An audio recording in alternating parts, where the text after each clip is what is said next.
in order to have like a successful performance, you need to understand the context, right? Why you're doing what you're doing, why you're wrestling a certain way. And I think that pretty much all wrestling exists on a spectrum between Japan and Mexico, where in Mexico, the way it is mostly, like, of course there are always exceptions, and it's just some place in Mexico, it's, oh, the lucha's in town, let's go, let's watch it, let's get drunk.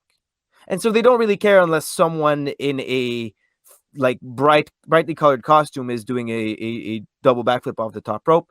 They're not really paying attention, right? Whereas in Japan, when I wrestled for DDT, you had the same 50, 75, 100 audience members at every single show, no matter where in Japan.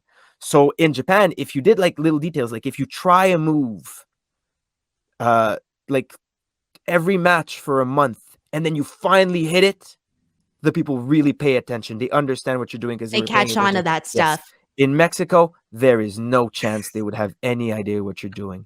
Which comes to things like finishers. I think the finisher is a good example of that. When I wrestle for indie shows in England, for example, the audience kind of knows, kind of pays attention, but it's a small percentage, and there's so many awesome matches on an absolutely stacked show. There's no way that they'll be able to remember what moves I do.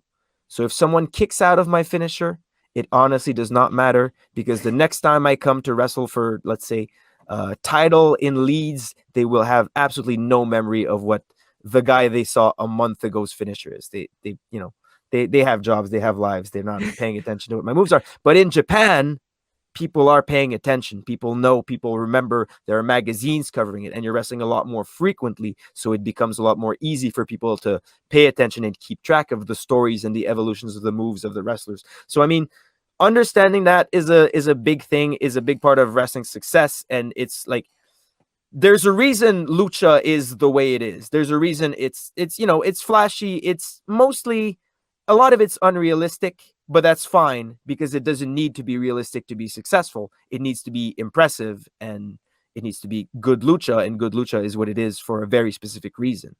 To have an audience that pays attention and understands like the small details behind what you're doing is really one of my favorites. Like, Japan is easily one of my favorite places to wrestle for that exact reason.